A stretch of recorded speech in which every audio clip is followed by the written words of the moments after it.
¿Cómo anda la banda? Sean todos bienvenidos a un nuevo video en mi canal, Franco Taglia 01. Hay noticias, hay novedades en el mundo Boca, de todo. Con la llegada de su nuevo entrenador que aterrizó en las últimas horas, dio ahí una mini conferencia de prensa con los colegas que le preguntaron sobre su segundo ciclo. El vasco Rodolfo Martín Arrobarrena ya está en Buenos Aires para hacerse cargo tanto de la pretemporada como también del arribo de nuevos jugadores y algunas noticias que se dieron a conocer en las últimas horas, como por ejemplo la rescisión de contrato de Ander Herrera. El jugador vasco no va a seguir en el club Xeneize por una rescisión de mutuo acuerdo entre la dirigencia y el propio jugador. Se despide de las filas del equipo de la Ribera. Entonces Boca pierde ahí un mediocampista, un jugador que tiene jerarquía, pero que bueno, vamos a estar desarrollando lo que fue la carrera de Ander en Boca, ¿no? Llegó en el año 2025 y se va ahora en junio del 2026. También hay novedades sobre posibles refuerzos. Se habla de Villa, se habla de Romania, jugador central de San Lorenzo, defensor central, que a mi gusto tuvo una buena temporada en este último torneo, el torneo Apertura, dejando una gran imagen contra River, ese partido fatídico para los hinchas de San Lorenzo, que lo tuvieron ganando hasta la última pelota, literal, hasta el último segundo que Quintero mete ese gol y los manda a los penales, que bueno, que los penales también tuvieron doble chance de pasar y los jugadores del Ciclón fallaron dos penales seguidos, en realidad tres, y donde River, bueno, pudo volver a emparejar la tanda y llevarse la clasificación. Vamos a meternos de lleno en estas últimas novedades que tiene el mundo Boca y arrancamos por Ander Herrera. Como mencioné anteriormente, el jugador vasco decidió no seguir en Boca, llegó a una rescisión de contrato de común acuerdo con la dirigencia.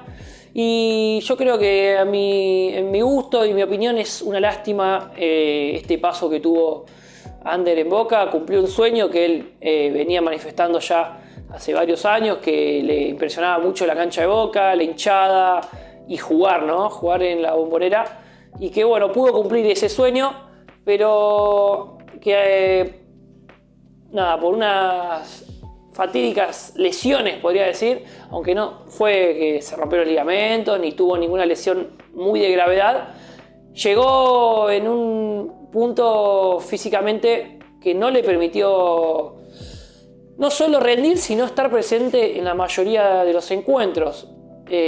Múltiples lesiones desde su arribo en 2025 hasta bueno, junio de 2026 le impidieron estar en cancha y poder disputar muchos encuentros que se los acabó perdiendo por desgarros, por lesiones en el isquiotibial y bueno, algún esguince que lo mantuvieron marginado de las canchas.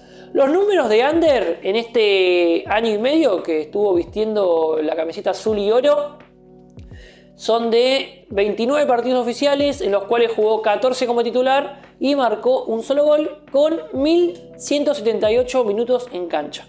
Para un año y medio son muy pocos partidos que disputó. En total son 3 torneos argentinos, en el cual el primero Boca queda fuera contra Independiente en cuartos de final del torneo Apertura 2025 y el torneo Clausura queda fuera en semifinales contra Racing. También está la eliminación contra Alianza Lima en Copa Libertadores. Ni bien llegó Ander al mes, ya estuvo ahí presente en esos duelos claves donde Boca fatídicamente también queda fuera con ese gol que cerra Cavani bajo el arco y bueno, los penales donde Alan Velasco partícipe y erra ese penal que a Boca lo determina dejando afuera la Libertadores y también incluso la Copa Sudamericana, teniendo que disputar solamente los torneos locales en todo el 2025 y la Copa Argentina, que también queda fuera contra Atlético Tucumán, ¿no? Un año muy flojo para el Xeneize, que el único objetivo que pudo lograr fue clasificar a la Copa Libertadores, del año 2026. En ese año, como digo, Ander jugó muy pocos partidos, muchas lesiones que le impidieron estar en cancha.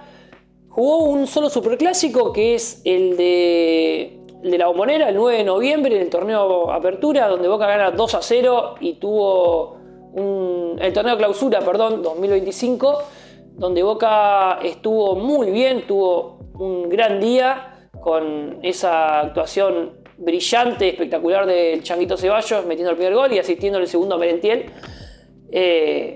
Boca jugó muy bien y con el ingreso de Ander en el segundo tiempo mantuvo la pelota, toqueteó y en muchos pasajes del complemento se puede decir que hubo ratos de baile, ¿no? Se gritaba ole, ole, ole, donde bueno, el hincha Ceneice disfrutó a pleno, al máximo de ese triunfo tan recordado hasta el día de hoy, con Claudio Úbeda de director técnico. Y bueno, dejando hasta miren lo que digo, un sabor medio agridulce, porque erró bastantes goles, podría haber hecho mínimamente 2 o 3 goles más. Jiménez tuvo un par de ocasiones ahí claras que no pudo concretar, y el resultado de milagro no fue más abultado. Si salía 4-0 o hasta 5-0, te digo que estaba bien, porque, como digo, Jiménez y los delanteros también de Boca, Merentiel y Ceballos en alguna otra oportunidad, tuvieron chances de agrandar el resultado, pero que bueno, no pudo ser posible, e igualmente Boca ganó 2-0, haciendo un gran partido.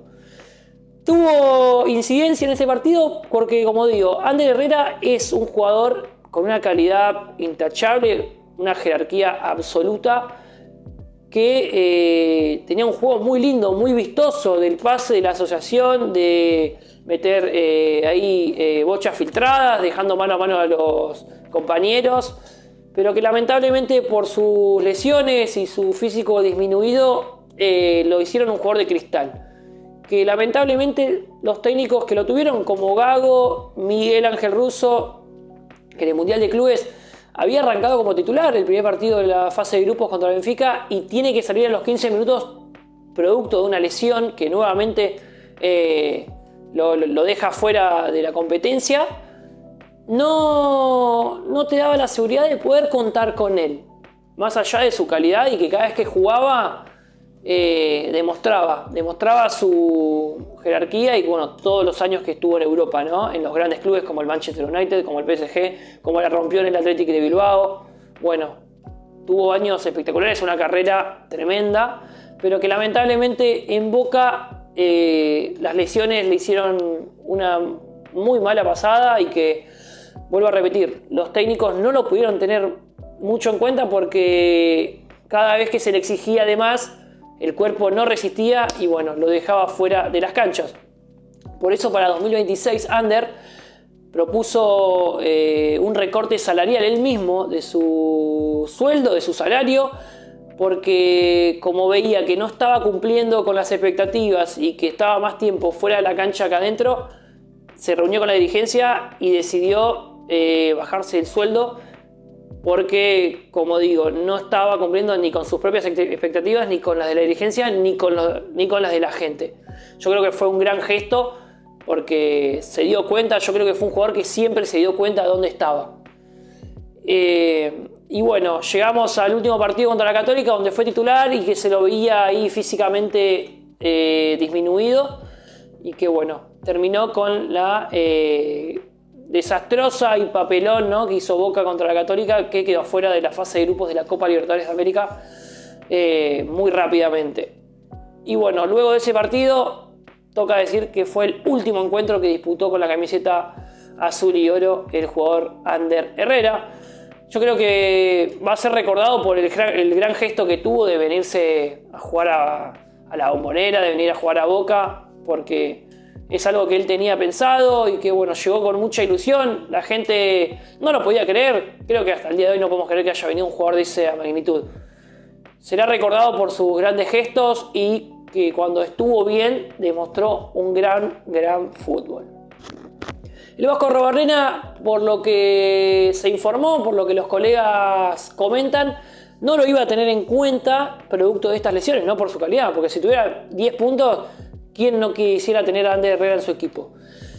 Entonces el Vasco llega ahí con la decisión de que por ahí Ander Herrera no iba a ser tenido en cuenta, como algunos otros jugadores. Se habla de Martegani, se habla de Hanson, que no vienen jugando en el último tiempo y que la gente también ya venía reclamando y diciendo si están en el club y no juegan, ¿por qué siguen estando en Boca? El Vasco tampoco los tendría en cuenta y surgió la información de que a Cavani tampoco. Bueno, hay que esperar, hay que ver. Cavani hace mucho tiempo que no juega regularmente. El último partido, si mal no recuerdo, fue contra Racing, que jugó de titular. Entró en otro encuentro, si no es que fue ese último contra Racing, que yo es el que se me viene a la mente rápido. Después de esa lesión que tuvo contra Huracán el año pasado, con el rodillazo en la espalda, que tiene ahí la columna comprometida, no volvió a ser el que alguna vez fue, ¿no?, en Boca, como en el año 2024, que tuvo un gran semestre con Diego Martínez, el primer semestre donde dejamos afuera a River, que le mete ese gol de cabeza y que tuvo varios goles y participaciones muy buenas en esos primeros 6 meses. Después de ahí no volvió a ser el mismo y producto de lesiones también está más tiempo afuera que adentro de la cancha. Se dice que el Vasco tampoco lo tendría en cuenta. Hay que ver en el correr de las horas, en estos días, qué va a pasar con Cavani. Se habla de que se opere finalmente de esa lesión que lo viene jodiendo y le viene arrastrando ya hace más de un año y medio. Como digo, está todo en veremos y habrá que esperar confirmaciones. Del mercado de pases se habla de Joan Romaña, un jugador que está en San Lorenzo ya hace un buen tiempo, defensor central, que como dije hoy también, a mi gusto dejó una buena imagen en el Ciclón en el último año. Yo recuerdo el partido con River, como dije, que la rompió toda. Un jugador muy fuerte, muy hábil a la hora de marcar, que va bien de arriba. Creo que Boca tenía que reforzarse en esa posición, traer un defensor central de calidad. No digo que Di Lolo no lo sea, para mí tuvo un buen año Di Lolo, salvo el partido contra Huracán, que se le fue la cabeza y bueno, cometió 2 penales hasta infantiles, podría decir. Más que nada el segundo por cómo va con la mano. Pero creo que Boca tenía que reforzarse en la defensa tanto para traer, ya sea de recambio o de titular, un defensor central y también un número 4, urgente, porque ni Barinaga ni Weigand cumplen con las expectativas para rendir con la camiseta de Boca y creo que todos coincidimos de que el lateral derecho tiene que ser un puesto a reforzar sí o sí. Y también el arquero. Del arquero se habla de Montero, el guardameta de Vélez, que Boca estaría negociando, ya tendría todo acordado con él, pero todavía no se contactó con Vélez. Creo que es un buen arquero. Se habla también de Walter Benítez, otro arquero que es de selección, que aunque no fue al Mundial, siempre estuvo ahí considerado por Scaloni en las convocatorias de eliminatorias o amistosos. Es parte del proceso. Y bueno, cuando salió de Quilmes, allá por el año 2013-2014, ya se veía que era un buen arquero. Y rápidamente emigró para el viejo continente. Y bueno, está hace más de una década jugando en el fútbol europeo. Yo lo traigo, para mí es un buen arquero, al igual que Montero, que ha demostrado en Vélez que tiene talla, que tiene jerarquía para el fútbol argentino y que si no están erradas las informaciones puede llegar a ser arquero de Colombia ahora en la Copa del Mundo. Entonces es alguien para traer y que a priori en la previa se le tiene confianza para que pueda ser el arquero de Boca. Marquesín lesionado, hasta fin de año no lo vas a tener, entonces para reforzar ese puesto creo que también el hincha de Boca coincide en que hay que traer a alguien para pelear el puesto con Bray. Otra noticia y no menos importante que se confirmó en las últimas horas de que hay intenciones y que estaría medio avanzado es lo de Sebastián Villa. Sí, sorprende por todo el boom mediático que provoca el mismo colombiano, ya sea por las denuncias que tiene, por el juicio que le hizo a Boca. que bueno, es un tema a tratar de que un jugador que lo tenías en tu plantel, que era parte de tu equipo, se te fue libre, en realidad no libre porque se fue a jugar a Bulgaria sin que Boca lo haya liberado y con el contrato todavía vigente, aunque Boca, aunque lo había colgado porque se había confirmado la condena, ¿no? Cuando salió el juicio de que Villa era culpable, Boca decidió dejar de usarlo y lo tenía entrenando aparte del plantel profesional.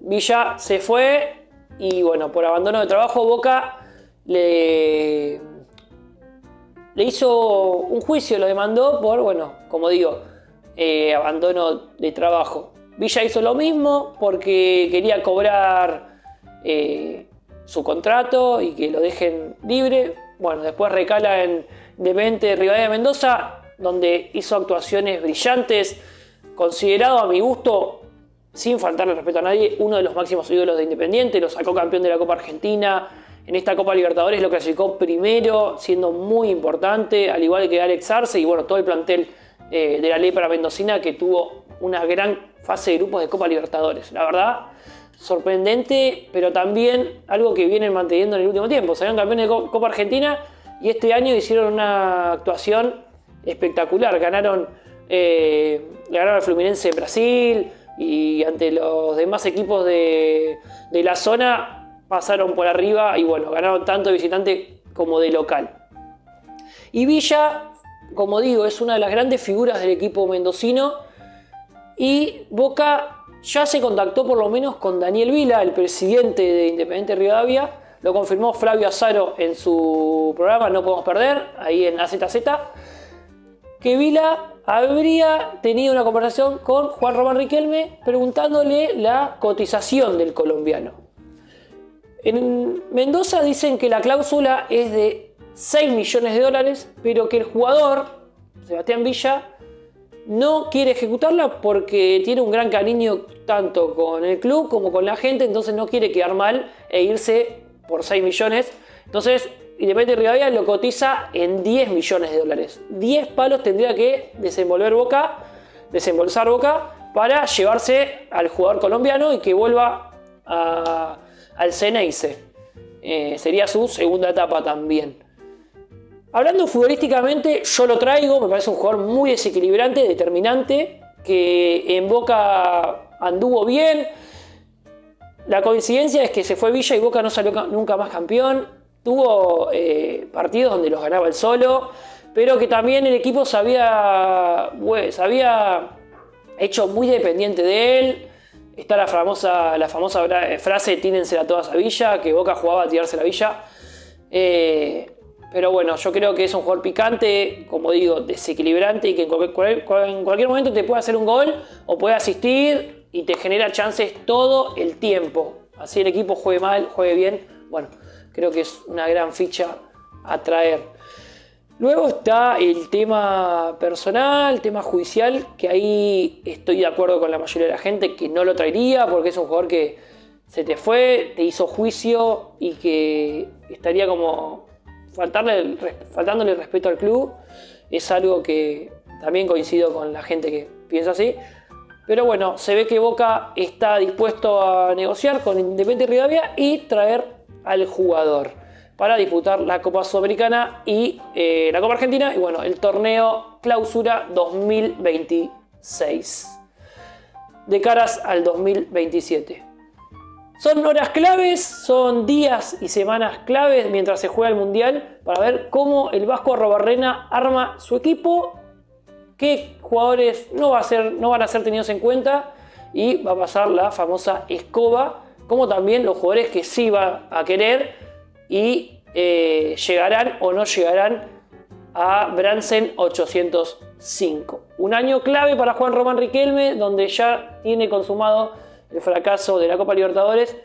Se juega, a mi gusto, su última bala de acá al 2027. Hay novedades con el presupuesto de Boca. Se votó el presupuesto para 2027, 2026, 2027 inclusive, donde se trata la ampliación de la Bombonera. Hay novedades porque el bloque opositor votó en contra. en su totalidad. La votación fue 123-51, ganándola el oficialismo. Fue aprobado el presupuesto. Pero la oposición votó todo el bloque, en su mayoría, en contra. Los 51 votos en contra son todos de la oposición. Y es algo que llama mucho la atención porque en Boca la ampliación de la Bombonera tiene que ser un tema general y aceptado por todo el público, ya que se lo pide tanto el hincha como el fútbol, como todo el mundo, que Boca tiene que ampliar la Bombonera porque ya quedó chica y se lo pide, como digo, no solo el hincha, sino el mundo del fútbol, ampliar su estadio y que quede con mayor capacidad, como es el proyecto presentado por esta dirigencia, que llevaría a 80.000 personas el estadio de la Bombonera. Vamos a ver qué pasa en las próximas horas, en las próximas semanas. Si te gustó el video, dale like, suscríbete, que me ayuda muchísimo, y activa la campanita para no perderte de nada. Les mando un gran abrazo y saludos.